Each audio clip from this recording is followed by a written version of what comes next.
आइए हम परमेश्वर के वचनों के भाग में जाएंगे। यूहन्ना 14 अध्याय का 16 पद को पढ़ेंगे। यूहन्ना 14 अध्याय का यानी जॉन चैप्टर 14 वर्सेस 16। मैं पिता से विनती करूंगा और वह तुम्हें एक और सहायक देगा कि वह सर्वदा तुम्हारे साथ रहे। मसीह में मेरे प्रिय भाई और बहनों, यहाँ पर पवित्र आत्मा की प्रतिज्ञा के बारे में प्रभु यीशु मसीह यहाँ पर कहता है और बोलता है कि मैं पिता से विनती करता हूँ कि वह तुम्हें एक और सहाय देगा कि वह सर्वदा तुम्हारे साथ रहे। तो प्रभु यीशु मसीह चाहता है कि हमारे साथ एक सहायक हमारे साथ रहकर हमें सर्वदा हमारे साथ रहकर हमें चलाने के लिए एक सहायक को प्रभु यीशु मसीह हमारे लिए वो देता है। यदि वचनों में देखेंगे तो एक व्यक्ति के नाते पवित्र आत्मा कैसे परमेश्वर बनकर है करके यदि हम ध्यान करेंगे तो इसके बारे में बाइबल क्या बताती है, इसके अंश को देखेंगे तो पिता पुत्र के जितने भी जो गुणवत्ता है पवित्र आत्मा में क्या बताता है बोले से पिता और पुत्र के जितने भी गुणवत्ता को जो है वो बताता है। यदि वचनों को देखेंगे तो इब्रानी के पत्री 9 अध्याय 14 वचन को देखेंगे तो वहां पर लिखा हुआ है कि नित्य स्वभाव को जो है वो दिखाता है। नित्य स्वभाव का मतलब जो है निरंतर जीवित रहने वाला या निरंतर हमेशा जो है जीवित रहने वाला वो बोलते हैं नित्य स्वभाव के व्यक्ति। तो पवित्र आत्मा कैसा है बोले से वो नित्य स्वभाव का है, यानी निरंतर हमारे साथ वो जीवित रहता है। तो दूसरा बात मैं आपको बताना चाहता हूं, पवित्र आत्मा सर्वव्यापी है। क्या है? पवित्र आत्मा सर्वव्यापी है और पवित्र आत्मा हर एक जगह पर जो है वो व्याप्ति किया वाला एक सहायक है। यदि भजन संहिता के किताब को यदि हम पढ़ेंगे तो देखेंगे 139 का 7 और 8 यानी 7 और 8 यदि वचन को देखेंगे तो 139 का 7 और 8 यदि हम पढ़ेंगे तो वहां पर लिखा हुआ है कि मैं तेरे आत्मा से भाग कर किधर जाऊं या तेरे सामने से किधर भागूं। यदि मैं आकाश पर चढ़ूं तो तू वहां है, यदि मैं अपना बिछौना अधोलोक में बिछाऊं तो वहां भी तू है। यहाँ पर दाऊद अपने भजन संहिता में लिखता है मैं तेरे आत्मा से भागकर किधर जाऊं करके बताता है। आत्मा से भागकर यानी पवित्र आत्मा हर एक जगह पर जो है वो व्याप्ति है, यानी पवित्र आत्मा जो है कहीं में भी जाएं हम भागकर वहाँ पर रहता है करके बताता है। मैं तेरी आत्मा से भागकर किधर जाऊं या तो तेरे सामने से किधर भागूं। यदि मैं आकाश पर चढ़ूं तो तू वहाँ है, यदि मैं अपना बिछौना अधोलोक में बिछाऊं तो वहाँ भी तू है करके दाऊद अपने भजन संहिता में लिखता है। यानी पवित्र आत्मा जो है सर्वव्यापी है। पवित्र आत्मा हर एक जगह पर रहने वाला व्यक्ति है। इसलिए पवित्र आत्मा जो है, यदि हम तीसरा बातों को यदि हम ध्यान करेंगे तो वो सर्वशक्तिमान है, या यदि हम ऐसा भी कह सकेंगे तो सर्व अधिकारी उनके पास वो रखता है। यदि उत्पत्ति का पहला अध्याय यदि हम दूसरा वचन को पढ़ेंगे तो उत्पत्ति का पहला अध्याय यदि हम दूसरा वचन को पढ़ेंगे तो वहाँ पर हम देख सकते हैं, उत्पत्ति का पहला अध्याय दूसरा वचन को, पृथ्वी पर ढेढोल और सुनसान पड़ी थी और गहरे जल के ऊपर अंधियारा था, तथा परमेश्वर की आत्मा जल के ऊपर मंडराता था। अभी हम देखा जाएगा तो ये वचन यदि हम जब पढ़ते हैं तो क्या परमेश्वर की आत्मा केवल प्रेतों के कामों में देख सकते हैं? क्या उससे पहले नहीं है क्या? नहीं, पवित्र आत्मा जो है वो आदि से जो है परमेश्वर के साथ था। इस कारण के वजह से हम देखते कि जब पृथ्वी भेडोल और सुनसान पड़ी थी और गहरे जल के ऊपर में अंधियारा था, तथा परमेश्वर की आत्मा जल के ऊपर मंडराता था। यानी परमेश्वर की आत्मा यानी आदि से, यानी सृष्टि की रचना करने से पहले से ही पवित्र आत्मा थी। इसलिए वो सर्व सामर्थ्य है, क्योंकि परमेश्वर ने उस पवित्र आत्मा के माध्यम से जो है सारी सृष्टि या सारी जो है दुनिया का रचना की है। इसलिए ये पवित्र आत्मा सर्व सामर्थ्य पवित्र आत्मा है। आज भी हम देखेंगे तो ये पवित्र आत्मा जो है लोगों के जीवन में आज भी काम करते रहता है। और पवित्र आत्मा कैसा है? पवित्र आत्मा जो है सर्वज्ञानी है। पवित्र आत्मा कैसा है? सर्वज्ञानी है। वो सब कुछ वो जानता है और हमारे ज्ञान से भी उनके ज्ञान उत्तम है, और हमारे ज्ञान से भी इस दुनियादारी में जितने भी ज्ञान है जो मनुष्य अपने जीवन में प्राप्ति करते हैं, उससे भी अधिक जो है ज्ञानी पवित्र आत्मा है। इसलिए उसको सर्वज्ञानी करके बोलता है, क्योंकि वो सब कुछ वो जानता है। हमारे जीवन के विधान, हमारा जीवन का परिस्थिति, हम किस रीति से अपने जीविकाएँ को जी रहे हैं और अपने जीवन में क्या क्या सोच रहे हैं, इसके विषय में जो है वो सब कुछ जो है जानता है। इसलिए यदि हम वचनों में पढ़ेंगे, पहला कुरिन्थियों को पत्री दूसरा अध्याय 10 और 11 वचन को पढ़ेंगे तो पहला कुरिन्थियों को पत्री दूसरा अध्याय 10 और 11 को पढ़ेंगे तो, परंतु परमेश्वर ने उनको अपने आत्मा के द्वारा हम पर प्रकट किया, क्योंकि आत्मा बातें वरन परमेश्वर की गूढ़ बातों को भी जांचती है। मनुष्यों में से कौन किसी मनुष्य की बातें जानता है? केवल मनुष्य की आत्मा जो उसमें है, वैसे ही परमेश्वर की बातें भी कोई नहीं जानता, केवल परमेश्वर की आत्मा। तो मसीह में मेरे प्रिय भाई और बहनों, यदि हम देखेंगे तो ये 10 और 11वां वचन में देखेंगे तो परमेश्वर का ज्ञान जो है या परमेश्वर की आत्मा को ही जान सकता है, या परमेश्वर की आत्मा के द्वारा जो है परमेश्वर का ज्ञान हम प्राप्ति कर सकते हैं। इसलिए हम लिखा है कि परंतु परमेश्वर ने उनको अपने आत्मा के द्वारा हम पर प्रकट किया, क्योंकि आत्मा सब बातों वरन परमेश्वर की गूढ़ बातों को भी क्या करता है? जानता है। यानी पवित्र आत्मा जो परमेश्वर की बातों को, जो गूढ़ बातों को जानता है, तो ये पवित्र आत्मा ही प्रकट कर सकता है।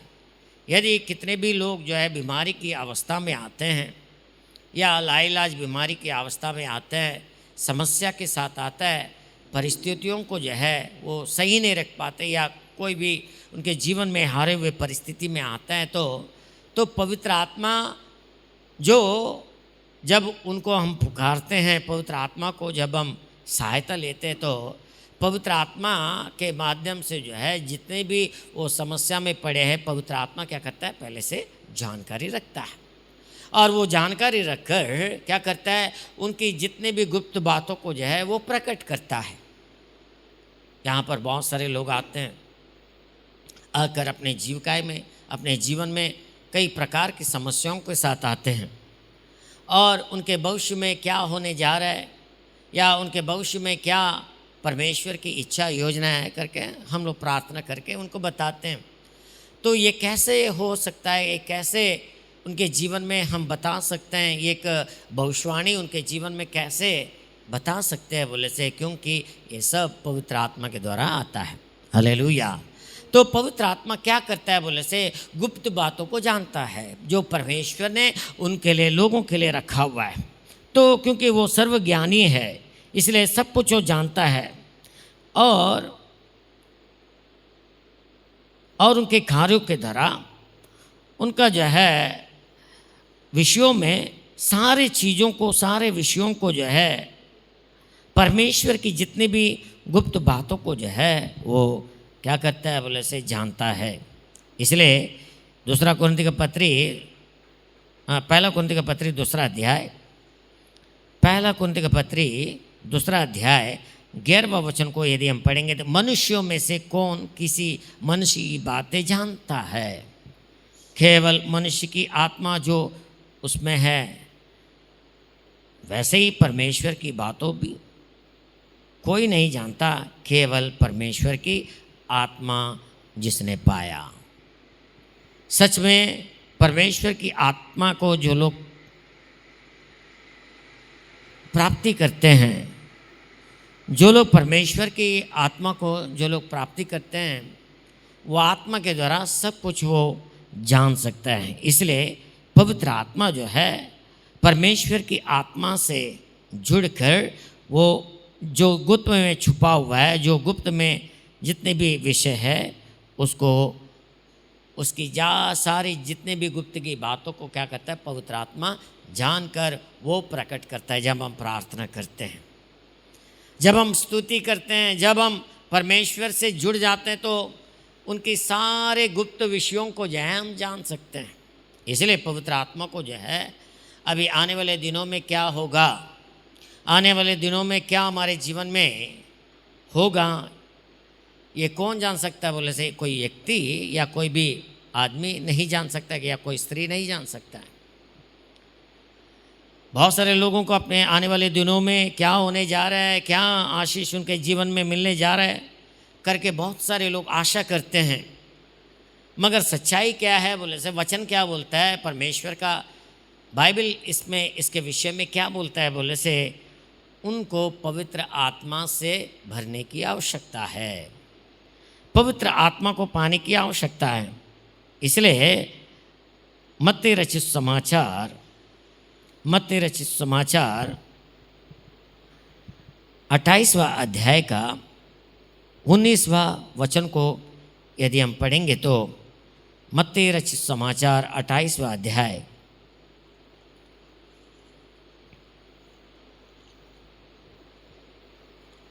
मत्ती रचित समाचार 28वां अध्याय 19वां वचन को यदि हम पढ़ेंगे, इसलिए तुम जाओ, सब जातियों के लोगों को चेला बनाओ और उन्हें पिता और पुत्र और पवित्र आत्मा के नाम से बपतिस्मा दो।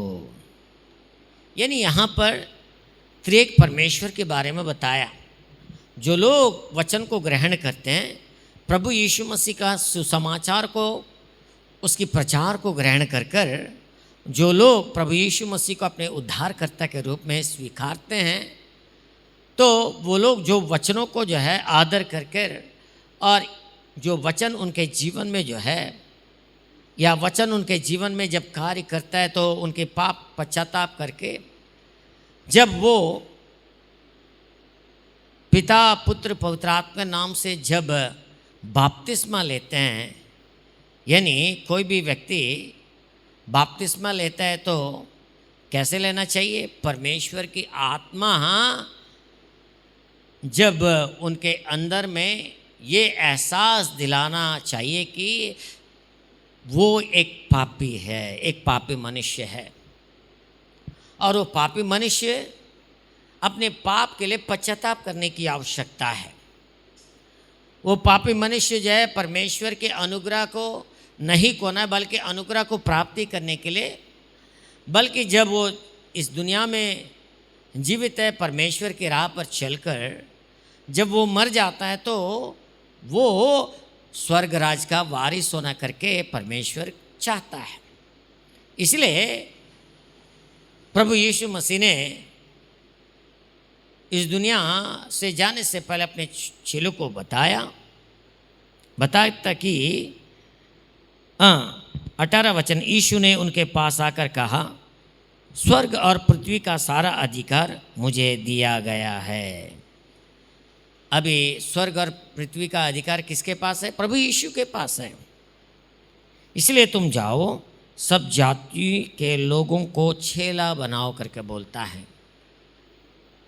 सारे जाति के लोगों को चेला बनाओ और उन्हें पिता और पुत्र और पवित्र आत्मा के नाम से बपतिस्मा दो।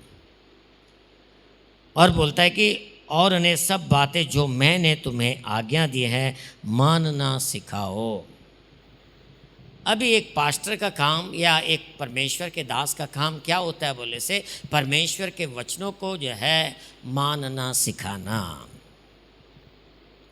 उससे पहले सुसमाचार सुनाना और उनको जो है पाप की पश्चाताप कराने के लिए उनको जो है प्रेरित करना, और जब वो पाप की पश्चाताप वो करता है तो उसको सीधा पिता पुत्र पवित्र आत्मा के नाम से क्या करना? बपतिस्मा देना है।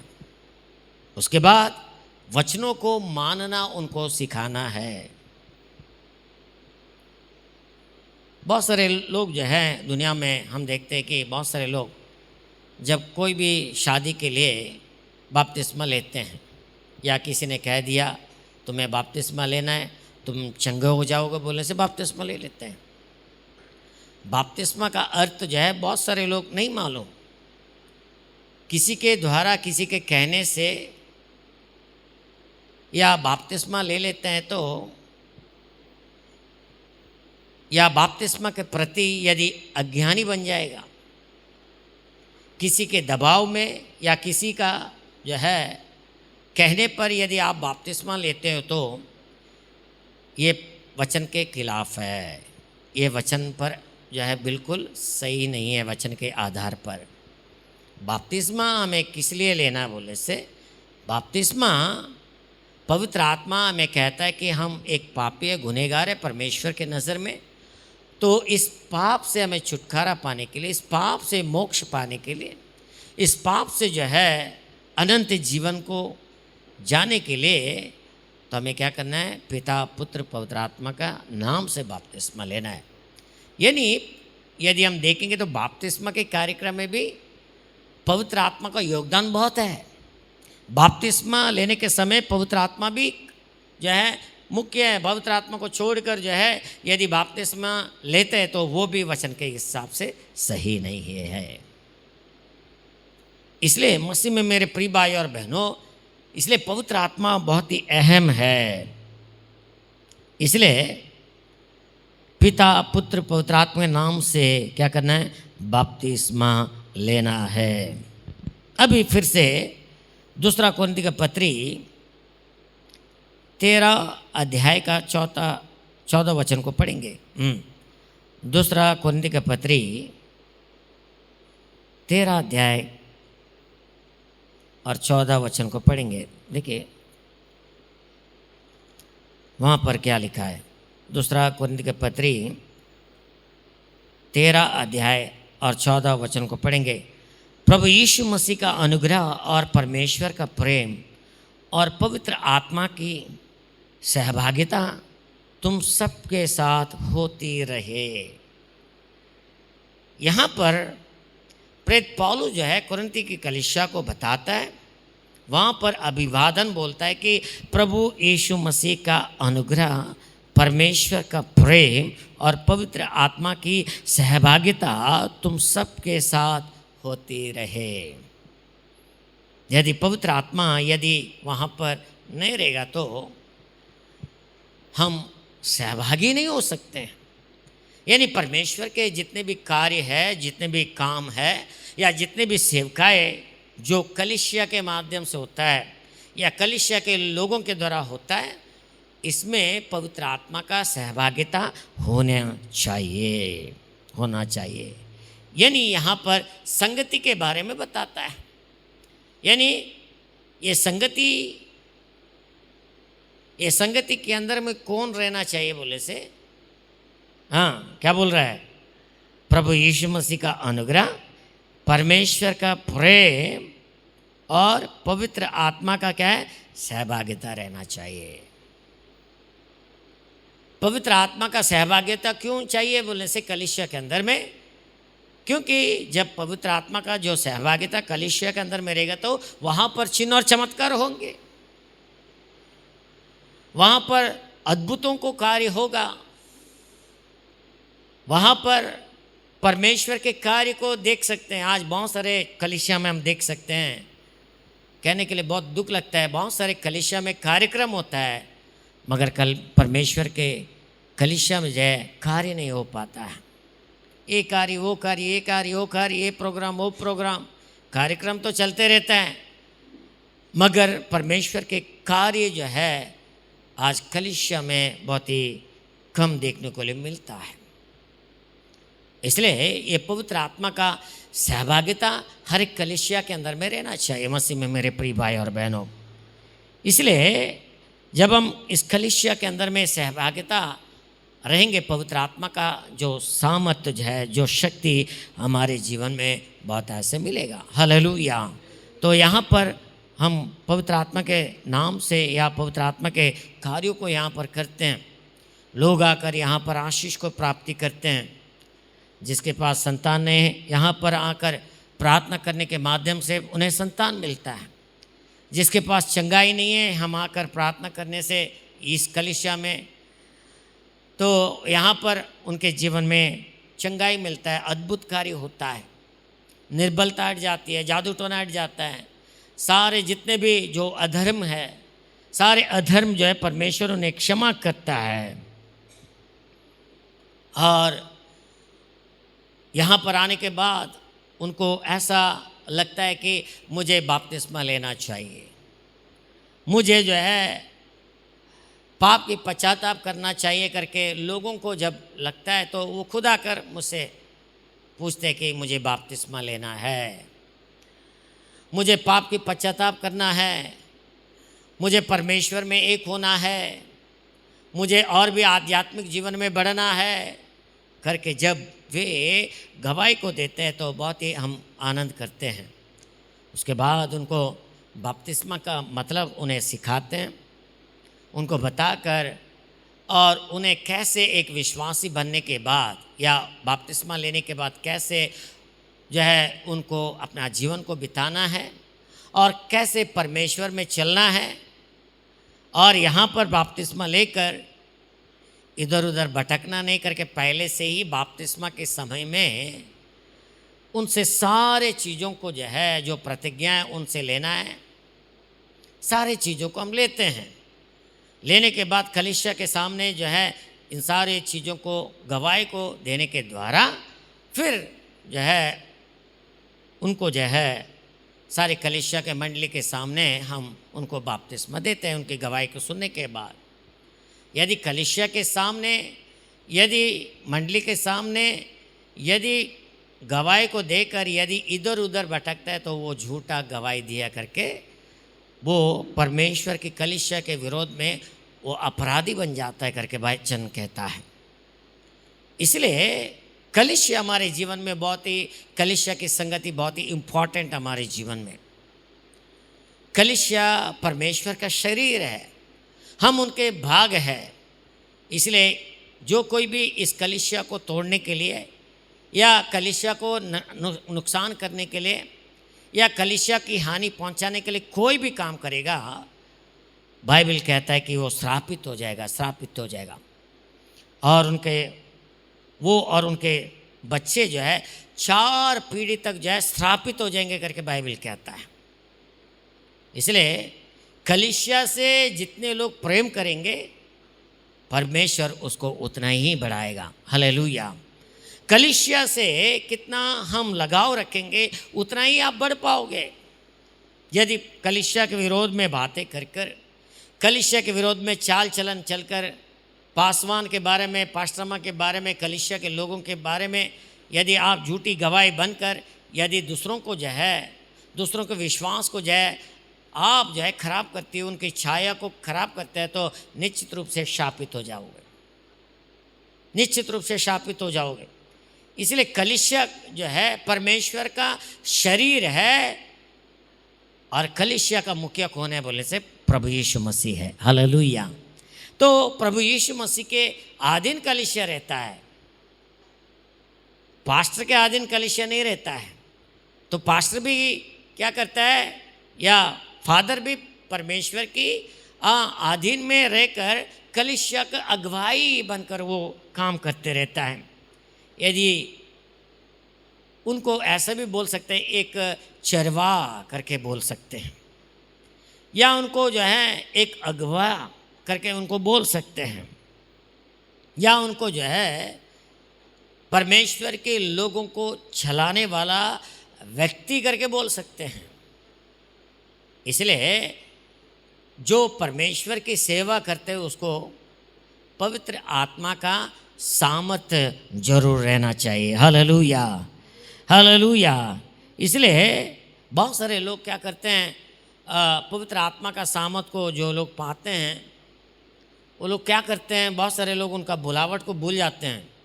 किसी किसी को जैसे सुसमाचार प्रचार करने के लिए परमेश्वर बुलाता है, मगर वो क्या करते हैं, परमेश्वर की सेवा, वो लोग ऐसा सोचते हैं कि परमेश्वर की सेवा चर्च चलाने से ही सेवा बन जाता है करके सोचते हैं। परमेश्वर उनको जो है सुसमाचार प्रचार करने के लिए बुलाता है, मगर वो क्या करते हैं, सेवा का मतलब जो है पास्टर है करके वो सोच कर अपने आप को रेवरेंड, अपने आप को डॉक्टर, अपने आप को बिशप करके आज बहुत सारे लोग जो है दुनिया में ऐसा बहुत सारे फेक डिग्री लेकर पासवान बनकर क्या करते हैं, कलीसिया को चलाते हैं। मसीह में मेरे प्रिय भाई और बहनों, उनका पवित्र बुलावट को पहले पहचानना है।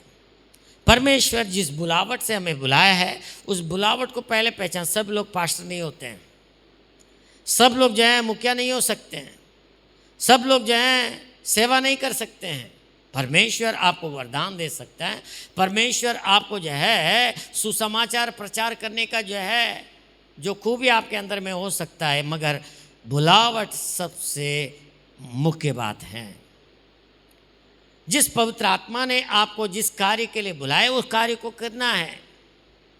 आज हम देखते हैं कि बहुत सारे लोग जो है पवित्र आत्मा उनको सेवकाई के लिए बुलाता है, मगर बहुत सारे लोग इस दुनियादारी के ड्यूटीज जॉब्स में अस्त व्यस्त हो जाते हैं। बहुत सारे लोग क्या करते हैं, बिजनेस को करने लग जाते हैं। बहुत सारे लोग दुनियादारी के कामों को करते हुए जो पवित्र बुलावट को भूलकर, जो फुल टाइम मिनिस्ट्री के लिए परमेश्वर ने उनको बुलाया, उस मिनिस्ट्री को भूलकर, उस सेवकाई को भूलकर क्या करते हैं,